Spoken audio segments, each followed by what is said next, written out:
Why is it that people love to argue? I never really got the idea behind this because if you can't convince somebody that they're wrong, why talk to them?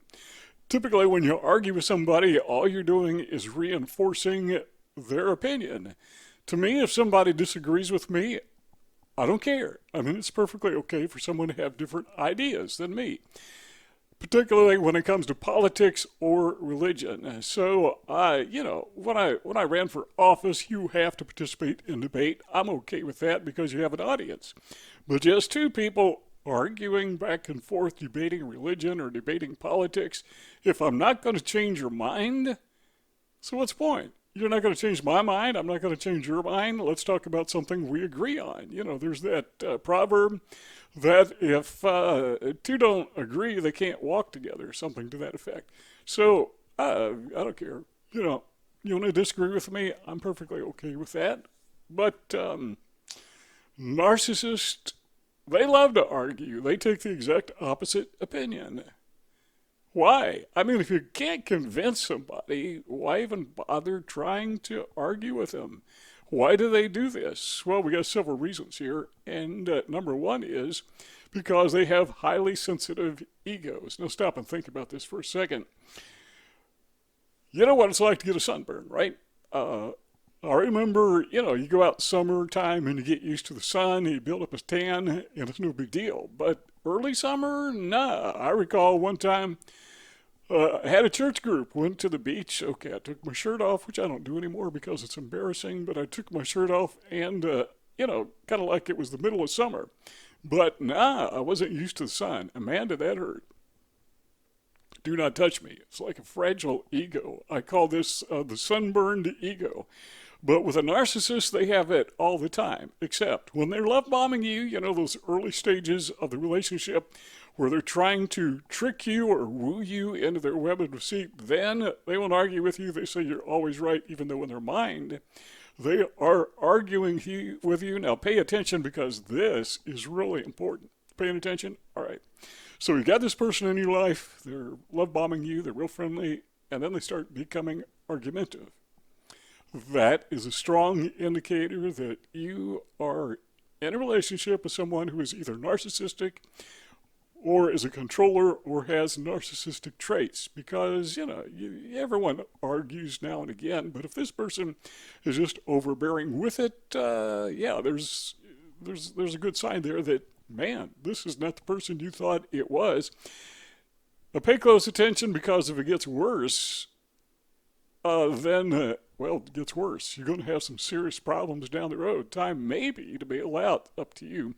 But it's because, number one, they just have a highly sensitive ego. I don't know if you've ever dealt with a true blue narcissist, but every slight offends them. It's just kind of amazing. I think I said this in a video yesterday. You don't wave to a narcissist.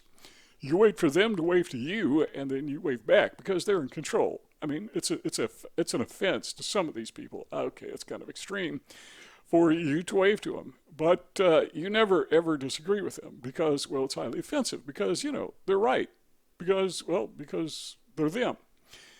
There is no person on the planet who is smarter than them. Having brain surgery, good thing they put a narcissist under, anesthesia. Because my understanding is you can perform brain surgery and you can't feel it, so you could be wide awake during brain surgery. And if you were a narcissist and you're going through brain surgery and you're wide awake, you'd be telling the narcissist or the surgeon rather how to do it. Okay, again, it's probably too extreme, but it gives you an idea. These people are just highly sensitive and they argue over everything because they're always right. And how dare you question them? Because, look, you're challenging their mask. Because we say this often, but they're wearing stage makeup, they got on the costume, they're pretending to be somebody that they are not, and they want to keep that up. All right, number two is this, which is what we just touched on, is narcissists live in an alternate reality. I've known several narcissists in my life, some more extreme than others, but one guy in particular that I'm absolutely positively convinced this person is a dark triad, narcissist, covert narcissist. He is, my opinion, psychopathic. He is narcissistic in just about everything. Machiavellian. He likes to win. He doesn't care who he hurts. I mean, literally. He could leave somebody penniless. He didn't care. Doesn't even occur to him. But you do it to him. You take one penny from him, and man, he goes berserk. Goes absolutely positive and crazy. That's because these people live, extreme narcissists live in an alternate reality when they are imagining themselves to be somebody they are not. Now, on YouTube, one thing I love to do is I like to watch these crime videos. And sometimes because I'm into narcissism, I will watch videos about people who scam other people. And one of the things that I notice, it's almost ubiquitous. I mean, there are a few exceptions, but it's almost across the board. These people, these scammers, these fraudsters, they always pretend to be somebody they are not. And that somebody is usually somebody in authority, somebody who is very wealthy. It's a fantasy world. They pretend that they were in the Secret Service or they were in the FBI. I've seen several in Australia. I don't know what they have in Australia that's a counterpart to the CIA or the FBI, but whatever.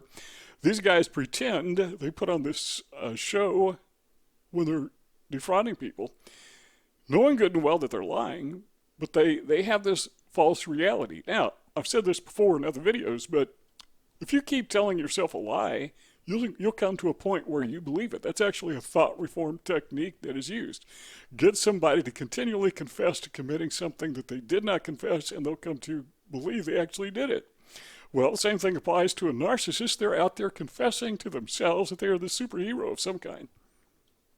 They have some kind of a glorious past in the military, whatever. They come to believe it. The point is they have an alternate reality. And when you argue with a narcissist, or disagree, I should say, with a narcissist, they're compelled to argue. They've got to defend, again, what we talked about earlier, they got to defend that mask. They've got to defend that alternate reality. That's why they argue. Besides the fact that they have a highly sensitive ego. Number 3 is they just don't have a sense of objectivity. So they don't see two sides of every issue. They don't see two sides of virtually any issue. They see one side of everything, and that is that they are always right. And again, they've got to defend that. So they're not going to be objective. So you want to sit down and say to this individual, this narcissist that you're talking to is, maybe we should do it this way, or have you ever considered doing this way? And the answer is no. They won't, unless it's to their advantage to do it that way, and then they take credit for it. So they're not going to be objective because I don't think they can be. Again, it's a matter of taking down their mask. Number 4 is they've got to present themselves as dominant. So it doesn't matter what you do. They have to disagree with you, what you say, your opinion. They have to disagree with you. All right, say, for example, I'm looking at my window here. I'm looking at my lawn. Let's say that I'm working at lawn care service with a narcissist, and I say, okay, I'm mowing the grass. I don't say anything. I'm mowing the grass. And the narcissist will come along and say, you're mowing that too close, or you're mowing it too high. One or the other. It's got to be one or the other. Why do they do that? Well, they want to be dominant. They want you to submit to them. So they've got this inner fear. We talk about this often on my channel, but they have this inner fear that the reality, which they know to be true, they hide it even to themselves, will be exposed. And not just to others, but again, to themselves. They don't want to come to terms with themselves. They don't want to look themselves in the eye and admit that they have an inferiority problem. I mean, sometimes severely. So they mask it with this narcissism. They imagine themselves to be great, and the way they do that is to dominate through arguing. So you may be mowing the grass the correct length. It doesn't matter. It's not a matter of being objective, as we said in number 3. It's a matter of being dominant. So whatever you do, driving down the road with a narcissist, backseat driver, doesn't matter. You're driving too fast or you're driving too slow. It's got to be one or the other. If you're going up, you should be going down. If you're going down, you should be going up. If you're going right, you should be going left. They argue because that is the way of exercising their dominance. And what do you do about that? Well, basically got two choices. You can let them be dominant or you can fight back. And I've seen so many guys, girls, whatever. They have a dominant partner. I mean, excessively dominant partner. And it's just easier to give in than to fight with these people all the time. All they want to do is argue. Number 5, this is something that we've kind of alluded to, and that is they attempt to fill, that is F-I-L-L, attempt to fill or feel with an accent, their deficits. So they argue with you because, as we mentioned earlier, they've got this intense feeling of inferiority. Well, that's a gap. That is a deficit. That's a big hole in their persona, their self-esteem, their self-perception. They got to fill that up. They don't want to feel inferior. So if they can argue with you and prove you wrong, okay, there's their ego boost. And what did we say a million times on this channel? That's the supply. Anything that boosts the ego of a narcissist, that is his or her supply. And they thrive on supply. They got to have it. So they will argue with you. Another reason they do this is part of filling the deficit, is they love to belittle people, love to put you down. So they will argue, particularly when other people are around. You probably noticed that if you're in a relationship with a narcissist, they really love to challenge you when other people are around, because they're not just asserting their dominance over you, but they are proving to everyone else that they are dominant over you. Sometimes proving that they are dominant over the other people as well, but more often they're just showing off. They're putting you down for their advantage. See those two rectangles on the screen? Let's keep talking if you want. All you got to do is click on one of those two rectangles and the conversation will continue. But if not, thanks for stopping by, and we'll see y'all next time.